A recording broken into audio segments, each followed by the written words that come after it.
हिंद जवानों, आप सभी वर्दी लवर्स का आपके अपने चैनल में एक बार फिर से स्वागत है।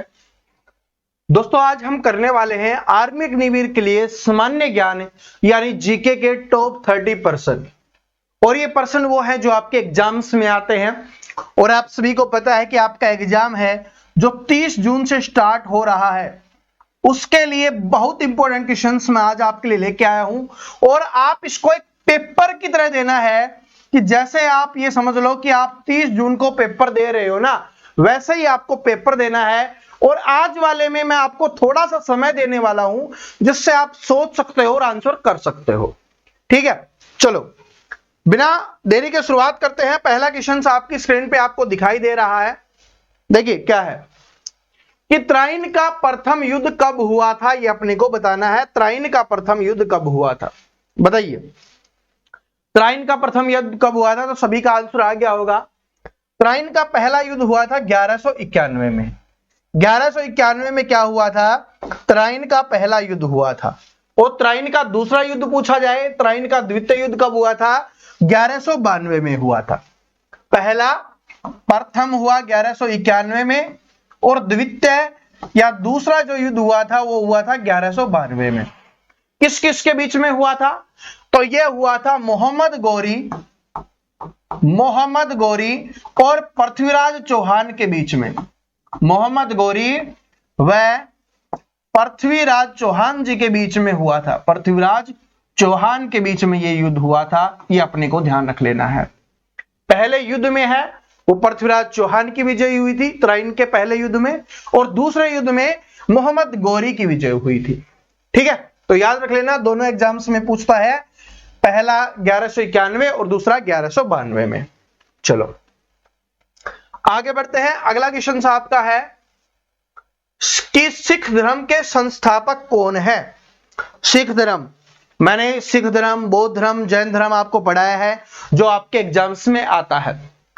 और आप सभी को पता होगा सिख धर्म के संस्थापक कौन है, तो आंसर सभी का आ गया होगा। तो गुरु नानक देव जी हैं, वो सिख धर्म के क्या हो जाएंगे? संस्थापक हो जाएंगे। ये सिख धर्म के पहले गुरु थे। और गुरु गोविंद सिंह जी ये सिख धर्म के 10वें गुरु थे। 10वें गुरु, और आप बोल सकते हो सिख धर्म के अंतिम गुरु थे। अंतिम गुरु थे भाई। ठीक है, ये अपने को ध्यान रख लेना है। सिख धर्म का जो सबसे बड़ा मंदिर है, गुरुद्वारा है, वो कौन सा है? वो है सरवण मंदिर, जिसको हम गोल्डन टेंपल या हरमंदिर साहिब के नाम से भी जानते हैं, जो कहां पर स्थित है? जो अमृतसर पंजाब में स्थित है। कहां पर स्थित है? अमृतसर पंजाब में स्थित है। ठीक है जी, तो ये अपने को ध्यान रख लेना है। आगे बढ़ते हैं। मंडल आयोग का संबंध किससे था? अगला क्वेश्चन बहुत अच्छा क्वेश्चन है कि जो मंडल आयोग है उसका संबंध किससे है? मंडल आयोग का संबंध किससे हो जाएगा, बताइए। मंडल आयोग का संबंध किससे हो जाएगा? तो मंडल आयोग का संबंध था पिछड़े वर्गों के लिए आरक्षण, कि जो पिछड़े वर्ग हैं, ठीक है, जो पिछड़े हुए वर्ग हैं उनके लिए क्या है? आरक्षण की मांग थी। जो बैकवर्ड, ठीक है, क्लासेज हैं उनके लिए क्या थी भाई? आरक्षण की मांग। तो मंडल आयोग अपने को ध्यान रख लेना है। ठीक है, और पिछड़े वर्गों की बात आई है, SC ST की बात आई है, तो आप सभी को पता होगा गांधी जी और इरविन के बीच में समझौता हुआ था, जिसको हम गांधी इरविन समझौते के नाम से भी जानते हैं। और इसी समय गांधी जी ने क्या किया था? हरिजन सेवक संघ की स्थापना की थी। ठीक है, ये अपने को ध्यान रख लेना है। चलो, भारत में काली मिट्टी किस फसल के लिए सबसे उपयुक्त है? बताओ। भारत में जो काली मिट्टी है, ब्लैक सॉइल है, वो किसके लिए सबसे अधिक उपयुक्त है? कौन सी फसल के लिए? मैंने आपको बताया, बातों बातों में याद करवाया था, याद होगा तो। ठीक है, क्योंकि जो बातें बताते रहते हैं ना, देखो बेफिजूल की बातें हम करते नहीं, अच्छी बातें आपको बताते हैं जो आपके एग्जाम्स में आपके काम आती हैं। तो काली मिट्टी किसके लिए हो जाएगी? कपास के लिए हो जाएगी। काली मिट्टी कहां की हो जाएगी? कपास के लिए हो जाएगी। ठीक है, चलो, जो गुजरात महाराष्ट्र वाले क्षेत्र में होती है। चलो, जोग जलप्रपात है वो किस राज्य में स्थित है? जोग जलप्रपात कौन से राज्य में स्थित है? इंपॉर्टेंट क्वेश्चन है। सारे की सारी इंपॉर्टेंट है, पेपर की तरह मैंने बोला है ना, पेपर का जो लेवल रहता है क्वेश्चंस का वही है। आज रिपीटेड वाले क्वेश्चंस नहीं है इस वाले टेस्ट में, एक भी क्वेश्चंस रिपीटेड वाला नहीं मिलेगा आपको।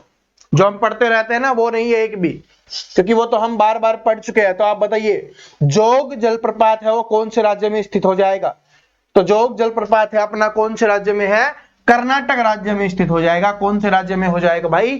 कर्नाटक राज्य में स्थित है जोग जलप्रपात। आगे बढ़ते हैं। भारत छोड़ो आंदोलन कब शुरू हुआ था? भारत छोड़ो आंदोलन कब शुरू हुआ था बताइए? भारत छोड़ो आंदोलन, जिसको हम क्या जानते हैं, अगस्त आंदोलन के नाम से भी जानते हैं, अगस्त आंदोलन या अगस्त क्रांति के नाम से भी जिसको जाना जाता है। तो बताइए, तो भारत छोड़ो आंदोलन की शुरुआत कब हुई थी? 1942 में है वो भारत छोड़ो आंदोलन की शुरुआत हुई थी। 1930 में कौन से आंदोलन की शुरुआत हुई थी? तो 1930 में हुई थी सविनय अवज्ञा आंदोलन की शुरुआत हुई थी। सविनय अवज्ञा आंदोलन की शुरुआत है वो कब हुई थी भाई? सन 1930 में हुई थी। 1920 की बात करें तो कौन से असहयोग आंदोलन की शुरुआत हुई थी? कौन से आंदोलन की शुरुआत हुई? असहयोग आंदोलन की है वो शुरुआत हुई थी। और सन 1922 में इसको बंद कर दिया गया था चोरा चोरी कांड होने के कारण। चोरा चोरी जो कांड हुआ था कि पुलिस थाने में पुलिस कर्मियों को जला दिया गया था, तो उसके बाद इस आंदोलन को बंद कर दिया गया था। 1947 में क्या हुआ था? 15 अगस्त 1947 को क्या हुआ था? हमारा भारत आजाद हुआ था। और 14 अगस्त 1947 को हमारे भारत के दो टुकड़े हुए थे और 14 अगस्त 1947 को नया देश बना था जिसका नाम क्या है? पाकिस्तान। और जिसका पहला प्रधानमंत्री कौन बना था? मोहम्मद अली जिन्ना। ये भी अपने को ध्यान रख लेना है। और 15 अगस्त 1947 को हमारा देश आजाद हुआ और हमारे देश का पहला प्रधानमंत्री कौन बना था? जवाहरलाल नेहरू। और पहला राष्ट्रपति कौन बना था? राजेंद्र प्रसाद जी। ठीक है, तो ये अपने को ध्यान रख लेना है, यहां से आपके एग्जाम्स में आता है। आगे बढ़ते हैं, क्वेश्चन नंबर 6 के ऊपर चलते हैं। क्वेश्चन नंबर 6 के ऊपर चलते हैं। विश्व पर्यावरण दिवस कब मनाया जाता है? आज सुबह ही मैंने आपको बताया था विश्व पर्यावरण दिवस कब मनाया जाता है। तो सभी स्टूडेंट कमेंट करके बताएंगे, सभी स्टूडेंट कमेंट करके बताएंगे भाई। और मैंने साथ में आपको एक याद करवाया था 12 जनवरी वाला। 12 जनवरी को क्या बनाया जाता है? युवा राष्ट्रीय दिवस मनाया जाता है। 2 अक्टूबर बहुत इंपॉर्टेंट है, तो 2 अक्टूबर गांधी जयंती तो मनाई जाती है, लेकिन क्या है इस दिन स्वच्छ भारत अभियान भी मनाया जाता है, इसलिए बहुत ज्यादा इंपॉर्टेंट क्या हो जाता है? इंपॉर्टेंट हो जाता है। एग्जाम्स में आता है स्वच्छ भारत अभियान 2 अक्टूबर। ठीक है जी, तो जो क्वेश्चन पूछा है उसका आंसर सभी करेंगे। और जिसने को नहीं पता सुबह वाली क्लास देखो या फिर गूगल सर्च करो। ठीक है, पता होना चाहिए। और मैंने एक साथ में एक और याद करवाया था कि भाई 21 जून को क्या होता है? 21 जून को योगा दिवस होता है, योग दिवस मनाया जाता है, जो बार बार एग्जाम्स में आता है। 21 जून बार बार एग्जाम्स में आता है। आगे बढ़ते हैं, गीतांजलि के लेखक कौन है? ये आ ही गया भाई, ये क्वेश्चन मेरी गैल नहीं छोड़ रहा, तो रविंद्रनाथ टैगोर इसका आंसर हो जाएगा। ठीक है, पता नहीं कहां से आ जाता है। इंडिया विंस फ्रीडम किसने लिखी है? आगे से ये क्वेश्चन टाइप नहीं होना चाहिए। ठीक है भाई, टाइप नहीं होना चाहिए, जिसको बोल रहा हूं समझ जाए। ठीक है, चलो क्या है? इंडिया विंस फ्रीडम किसने लिखी है? इंडिया विंस फ्रीडम है वो किसके द्वारा लिखी गई है? इंडिया विंस फ्रीडम, तो इंडिया विंस फ्रीडम है वो किसके द्वारा लिखी गई है? तो ये लिखी गई है मौलाना आजाद के द्वारा। किसके द्वारा लिखी गई है? मौलाना आजाद जी के द्वारा है वो लिखी गई है इंडिया विंस फ्रीडम। ठीक है, और सुबह मैंने आपको 2 याद करवाई थी, वो आप सभी को याद हो गई। चलो आगे बढ़ते हैं। भारतीय संविधान का कौन सा संशोधन मौलिक कर्तव्यों से संबंधित है? मौलिक कर्तव्य देखिए, मौलिक कर्तव्य मूल संविधान में नहीं थे, बाद में संशोधन करके इनको जोड़ा गया। और कब जोड़ा गया और कौन से संशोधन के तहत जोड़ा गया? तो 42वें संविधान संशोधन सन 1976 के तहत है वो इनको जोड़ा गया। ठीक है, और डिटेल में मैं आपको पहले ही पढ़ा चुका हूं। आगे बढ़ते हैं, क्या कौन से नंबर का था? हाँ 10वें नंबर का था। चलो आगे है, भारत की राजधानी क्या है? तो राजधानी है वो याद करनी ही है, आप सभी को पता है कि आपके एग्जाम्स में आती ही आती है, तो सभी को याद करनी है भाई। ठीक है, सारी राजधानी आपको याद कर लेनी है, मैं करवाता रहता हूं, लगभग 5-7 तो मैंने करवा दी हैं और आगे मैं करवाता रहूंगा। तो भारत की राजधानी क्या हो जाएगी? नई दिल्ली है वो भारत की राजधानी हो जाएगी, नई दिल्ली है वो भारत की राजधानी हो जाएगी। चेन्नई है वो किसकी है? तमिलनाडु की, तमिलनाडु की राजधानी क्या हो जाएगी? चेन्नई हो जाएगी। कोलकाता किसकी है? पश्चिम बंगाल की, पश्चिम बंगाल की राजधानी क्या हो जाएगी? कोलकाता हो जाएगी। मुंबई किसकी है? महाराष्ट्र की है, तो महाराष्ट्र की राजधानी क्या हो जाएगी? मुंबई हो जाएगी। इस तरीके से सारी राजधानियां याद कर लेना और मैं रिवीजन भी आपका करवाता रहूंगा। जनजाति, जाति जनजाति से क्वेश्चन आएगा ही आएगा, तो बहुत इंपॉर्टेंट है कि भील जनजाति मुख्य रूप से कहां पाई जाती है? मोस्ट इंपोर्टेंट क्वेश्चंस बहुत बार एग्जाम्स में आ चुका है, मोस्ट इंपोर्टेंट है कि भील जनजाति है वो कहां पाई जाती है, भील जनजाति है वो कहां पर पाई जाती है, बताइए। भील हो गया, मीना जनजाति हो गया, तो ये कहां पर पाई जाती है? तो ये राजस्थान में पाई जाती है। कहां पर पाई जाती है भाई? राजस्थान में पाई जाती है भील जनजाति। चलो आगे बढ़ते हैं, इस संविधान की 8वीं अनुसूची में कितनी भाषाएं शामिल हैं, ये अपने को बताना है। तो सबसे पहले तो ये याद कर लो कि भाषाओं को कौन सी अनुसूची में शामिल किया गया है? 8वीं अनुसूची में शामिल किया गया है। और अब अपने को बताना है कितनी भाषाएं हैं। तो कितनी भाषाएं हैं? तो कितनी भाषाएं हो जाएंगी भाई? 22 भाषाएं हो जाएंगी। कितनी भाषाएं हैं? 22 भाषाएं। तो संविधान की 8वीं अनुसूची में कितनी भाषाएं हैं? 22 भाषाएं हैं।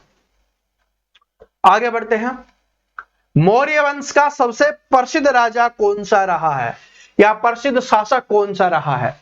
मौर्य वंश का आप सभी को पता है कि मौर्य वंश की स्थापना है वो चंद्रगुप्त मौर्य के द्वारा उनके गुरु कौटिल्य, चाणक्य, विष्णुगुप्त की सहायता से की गई थी। ठीक है, और उसके गुरु के द्वारा कौन सी पुस्तक लिखी गई थी? अर्थशास्त्र लिखी गई थी। और चंद्रगुप्त मौर्य ने कौन सा धर्म अपनाया था? इसने जैन धर्म अपनाया था, जैन धर्म। ठीक है, तो मौर्य वंश का सबसे प्रसिद्ध शासक कौन रहा है? अशोक रहा है। और इसने कौन सा धर्म अपनाया था? बौद्ध धर्म अपनाया था। कौन सा धर्म? बौद्ध धर्म अपनाया था कलिंग युद्ध के बाद। यह भी अपने को ध्यान रख लेना है। ठीक है जी, तो ये हो जाएगा। चलो आगे बढ़ते हैं कि हर्षवर्धन की राजधानी क्या थी? इंपॉर्टेंट क्वेश्चंस, इंपॉर्टेंट क्वेश्चन है कि हर्षवर्धन ने अपनी राजधानी कहां पर रखी थी, या हर्षवर्धन की राजधानी कहां पर थी? तो हर्षवर्धन की राजधानी कहां पर हो जाएगी? तो कन्नौज में हो जाएगी। कहां पर हो जाएगी? कन्नौज में हो जाएगी। आगे बढ़ते हैं, हरित क्रांति का मुख्य उद्देश्य क्या था? हरित क्रांति का मुख्य उद्देश्य, तो हरित क्रांति का मुख्य उद्देश्य क्या था? इसका संस्थापक कौन था? एमएस स्वामीनाथन। एमएस स्वामीनाथन है वो इसके संस्थापक माने जाते हैं। ठीक है, तो भाई हरित क्रांति है, इसका प्रमुख उद्देश्य था कि क्या करना? कृषि उत्पादन को बढ़ाना, कृषि उत्पादन या खाद्य पदार्थ को बढ़ाना। तो हरित क्रांति का क्या हो जाएगा? मुख्य उद्देश्य है कृषि उत्पादन को बढ़ाना, जिससे हमारे देश में खाने की वस्तुएं हैं वो आराम से मिल सके। चलो, लैटराइट मिट्टी किस राज्य में अधिक पाई जाती है? लैटराइट मिट्टी की बात हो रही है। अभी थोड़ी देर पहले क्या आया था? काली मिट्टी कौन सी फसल के लिए है? तो मिट्टी से आपके एग्जाम्स में क्वेश्चंस आएंगे ही आएंगे। ठीक है, तो अब आपको बताना है कि लैटराइट मिट्टी किस राज्य में अधिक पाई जाती है। ऑप्शंस आपको देखना है, फिर उसी हिसाब से बताना है। तो लैटराइट मिट्टी है यहां पर नहीं पाई जाती, केरल में पाई जाती है। ठीक है, तो लैटराइट मिट्टी है वो कहां पर पाई जाती है? केरल में पाई जाती है। चलो, भारत का सबसे ऊंचा जल प्रपात कौन सा है? सॉरी, भारत का सबसे ऊंचा जलप्रपात बताओ। जलप्रपात देखो, आज जलप्रपात के क्वेश्चंस हमने लिए हैं ना, एक पहले भी आया था, अब ये दूसरा आ रहा है। तो आप सभी को बताना है कि भारत का सबसे ऊंचा जलप्रपात कौन सा हो जाएगा। तो बताओ कौन सा है? तो क्या हो जाएगा, नोक्लिकाई है वो क्या हो जाएगा, भारत का सबसे ऊंचा जलप्रपात हो जाएगा। ठीक है, चलो गोदावरी नदी कहां से निकलती है ये अपने को बताना है। ठीक है, गोदावरी नदी है वो कहां से निकलती है। ठीक है, गोदावरी नदी तो जिसने ऑप्शन नंबर बी किया है उसका बिल्कुल करेक्ट आंसर हो जाएगा ऑप्शन नंबर बी। चलो, रामकृष्ण मिशन के संस्थापक कौन है। संस्थापक वालों से एक क्वेश्चन है वो फिक्स आपके एग्जाम में आएगा, ये समझ लो 2 नंबर का आपके एग्जाम्स में आने वाला है, तो सारे के सारे आपको याद होने चाहिए। तो क्या पूछा गया इसमें कि रामकृष्ण मिशन के संस्थापक कौन है। रामकृष्ण मिशन की बात हो रही है, रामकृष्ण मिशन के संस्थापक कौन है। तो रामकृष्ण मिशन के संस्थापक हो जाएंगे स्वामी विवेकानंद जी। कौन हो जाएंगे, स्वामी विवेकानंद जी हैं रामकृष्ण मिशन के संस्थापक हो जाएंगे। भारतीय राष्ट्रीय कांग्रेस की स्थापना किसने की, कब की, सुबह पढ़ा था 1885 में मुंबई में हुई थी। ठीक है, मुंबई या बंबई में हुई थी। अब किसके द्वारा की गई ये आपको पूछा है, तो ए.ओ. ह्यूम के द्वारा की है, ए.ओ. ह्यूम के द्वारा। और कांग्रेस का पहला अध्यक्ष कौन बना था, डब्ल्यू.सी. बनर्जी। दोनों में डिफरेंस है, याद कर लेना, डब्ल्यू.सी. बनर्जी हो जाएगा।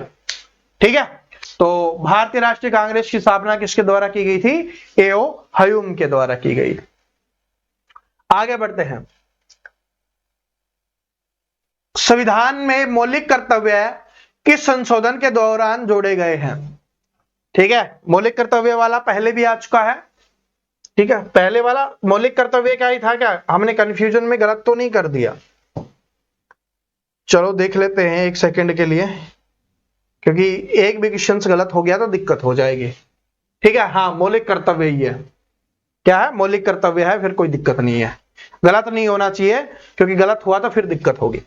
चलो, मौलिक कर्तव्य तो अभी हमने पढ़ ही लिया, फिर तो मौलिक कर्तव्य तो अभी हमने पढ़ा था ना, 42वां संविधान संशोधन सन 1976, तो 42वां सन 1976 हो जाएगा।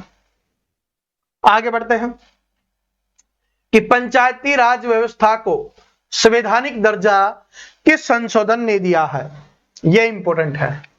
पंचायती राज व्यवस्था है को संवैधानिक दर्जा किस संशोधन में दिया गया है। जो पॉलिटी की मैंने क्लास करवाई थी, जिसमें पॉलिटी के क्वेश्चंस करवाए थे, उसमें मैंने आपको बहुत अच्छे से पढ़ाया था, बहुत अच्छे से पढ़ाया था।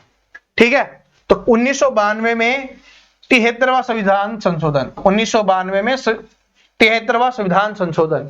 और पंचायती राज व्यवस्था सबसे पहले कहां पर लागू हुई थी, राजस्थान में। कहां से, राजस्थान से। लेकिन आप सभी कमेंट करके मुझे यह बताओ कि राजस्थान में कौन से स्थान पर हुई। राजस्थान तो राज्य हो गया, लेकिन स्थान आपको बताना है कि कौन से स्थान पर हुई थी, यह भी मैंने आपको बताया हुआ है, याद करवाया हुआ है। ठीक है, तो पंचायती राज व्यवस्था है वो 73वें संविधान संशोधन 1992 के तहत है। इसको क्या दिया गया था, संवैधानिक दर्जा दिया गया था। ठीक है, और राजस्थान से लागू हुई थी, और कौन से स्थान से लागू हुई थी ये आपको बताना है। ठीक है, पर्यावरण दिवस का आंसर सुन लो भाई, 5 जून है। ठीक है, क्या हो जाएगा, 5 जून हो जाएगा। मेरी आत्मकथा किसने लिखी, my experiment with truth, my experiment with truth. ठीक है, माई एक्सपेरिमेंट विद ट्रूथ तो ये महात्मा गांधी जी के द्वारा लिखी गई है। किसके द्वारा लिखी गई है, महात्मा गांधी जी के द्वारा। माई एक्सपेरिमेंट विद ट्रूथ है नामक पुस्तक है, किसके द्वारा लिखी गई है, महात्मा गांधी जी के द्वारा लिखी गई है। और राजस्थान वाला मैं आंसर दे देता हूं, आप चेक कर लेना, नागौर से उसकी शुरुआत हुई है। कहां से शुरुआत हुई है, नागौर से। अर्थशास्त्र के लेखक कौन है, मैंने अभी बताया था, तो क्या हो जाएगा भाई, चाणक्य हो जाएगा। चाणक्य, इसी का नाम क्या है, कौटिल्य है, इसी का नाम क्या है, विष्णुगुप्त है, विष्णुगुप्त। एग्जाम्स में कुछ भी दे आपको याद होना चाहिए। चलो, और एक किस अर्थशास्त्र किस पे लिखी गई है, किससे संबंधित है, ये भी पूछ लिया जाता है। तो ये राजनीति से संबंधित है। किससे संबंधित हो जाएगी, राजनीति से संबंधित हो जाएगी। गुप्त वंश का सबसे प्रसिद्ध शासक कौन है, गुप्त वंश का, तो श्री गुप्त के द्वारा है गुप्त वंश की स्थापना की गई थी, ये तो आपको पता है। अब आपको बताना है कि गुप्त वंश का सबसे प्रसिद्ध शासक कौन था। गुप्त वंश का सबसे प्रसिद्ध शासक कौन हो जाएगा, तो गुप्त वंश का सबसे प्रसिद्ध शासक हो जाएगा चंद्रगुप्त द्वितीय, जिसको विक्रमादित्य की उपाधि भी दी गई थी। ठीक है, तो ऑप्शन में विक्रमादित्य लिख दे या चंद्रगुप्त द्वितीय लिख दे, दोनों एक ही है। तो गुप्त वंश का सबसे प्रसिद्ध शासक ये हो जाएगा, और मौर्य वंश का सबसे प्रसिद्ध शासक कौन हो जाएगा? चंद्रगुप्त मौर्य का पोता अशोक हो जाएगा, और मुगल वंश का पूछे तो अकबर। ठीक है, तीनों याद हो गए। गुप्त वंश का पूछे तो विक्रमादित्य या चंद्रगुप्त द्वितीय, मौर्य वंश का पूछे तो अशोक, और मुगल वंश का पूछे तो अकबर हो जाएगा। चलो, विजयनगर साम्राज्य की स्थापना, विजयनगर साम्राज्य की राजधानी क्या थी? विजयनगर साम्राज्य की राजधानी क्या थी, आपने को बताना है। विजयनगर साम्राज्य की राजधानी, पेपर दे रहे हो ना तो आंसर आ जाना चाहिए। कौन सा हो जाएगा? विजयनगर साम्राज्य की राजधानी हम्पी हो जाएगा। क्या हो जाएगा? हम्पी हो जाएगा। आगे बढ़ते हैं कि संथाल जनजाति मुख्यतः कहां पाई जाती है? ठीक है, अभी हमने भील जनजाति, मीना जनजाति पढ़ा था जो राजस्थान में थी। अब अपने को बताना है संथाल जनजाति है वो कहां पर पाई जाती है। मोस्ट इंपोर्टेंट है संथाल जनजाति, इंपोर्टेंट क्वेश्चन है भाई, मोस्ट इंपोर्टेंट क्वेश्चन है जो बार बार एग्जाम्स में आता है। संथाल जनजाति, तो ये संथाल जनजाति कहां की हो जाएगी? झारखंड की हो जाएगी। कहां की जाति है? जनजाति है, यह है झारखंड की। ठीक है, हिंदी भाषा की कौन सी आधिकारिक भाषा है ये अपने को बताना है। Hindi is which official language of India? बताओ किस प्रकार की भाषा है हिंदी? ठीक है, तो इसको हम क्या बोल देते हैं? राजभाषा बोल देते हैं। क्या बोलते हैं इसको? राजभाषा बोलते हैं। हिंदी को क्या बोलते हैं? राजभाषा बोलते हैं भाई, राजभाषा। आगे आपका कि भारतीय संविधान की 8वीं अनुसूची में शामिल नवीनतम भाषा कौन सी है? तो भाई अभी हमने पढ़ा था कि कितनी भाषाएं हैं? 22 भाषाएं हैं। अब उनमें से बताना है सबसे नई कौन सी है। अब मैं आपको बता देता हूं, सबसे अंतिम में 2003-4 में जोड़ा गया था। 2003-2004 में है, इन भाषाओं को जोड़ा गया था। तो ये आपको बताना है, जिसमें डोगरी हो गया, बोडा हो गया, संताली हो गया और मैथाली हो गया, इन सभी को एक साथ जोड़ा गया था। ठीक है, एक साथ जोड़ा गया था। तो इनमें आपको बताना है कि सबसे नई भाषा कौन सी हो जाएगी। ठीक है, सबसे नई भाषा आपके एग्जाम्स में इनमें से एक ही ऑप्शंस में देगा, क्योंकि ये सारी की सारी भाषाएं ना एक साथ जोड़ी गई थी। तो मैंने तो आपको बताने के लिए लिखा है कि ये सारी भाषाएं हैं एक साथ। तो कभी कभी आपको ऑप्शंस में बोडो मिलेगा, कभी कभी आपको डोगरी मिलेगा। ठीक है, कहीं बुक्स वगैरह में देखोगे ना तो डोगरी या बोडो आपको दिखाई देगा। ठीक है, तो क्या है, अगर ऑप्शंस में डोगरी दिया हो तो डोगरी कर देना, वरना बोडो कर देना। ठीक है, तो याद कर लेना। तो आपका जो ये पेपर है वो यहीं पे समाप्त होता है। तो अब सभी स्टूडेंट कमेंट करके बताओ ईमानदारी से कि 30 में से क्या स्कोर रहा। बिल्कुल मॉडरेट लेवल का पेपर था आज, ना हार्ड था ना इजी था, बिल्कुल सिंपल सा हमने यहां पर रखा है। बिल्कुल सिंपल सा कि मॉडरेट जो लेवल आपके पेपर का होता है, हार्ड अगर नहीं आता, क्योंकि हार्ड है वो कभी कभी आता है, वरना पेपर का लेवल यही रहता है। इस टाइप के क्वेश्चन से आपको देखने के लिए मिलते हैं। हिस्ट्री से, पॉलिटी, ज्योग्राफी, इकोनॉमिक्स सभी से थे आपके। ठीक है, स्टैटिक, जीके वगैरह सभी से आपके क्वेश्चन यहाँ पर देखने के लिए मिले हैं। तो कमेंट करके बता दो। और जितने भी नए स्टूडेंट है भाई, चैनल को सब्सक्राइब कर लो। आप सब्सक्राइब करना भूल जाते हो, वीडियो को लाइक करना भूल जाते हो। तो अगर नहीं करोगे तो अगली वीडियो की नोटिफिकेशन आपके पास नहीं आएगी और आपकी तैयारी अच्छे से नहीं हो पाएगी। ठीक है, तो कर लेना। मिलते हैं नेक्स्ट वीडियो में, तब तक हंसते रहिए, मुस्कुराते रहिए, पढ़ते रहिए। जय हिंद, वंदे मातरम।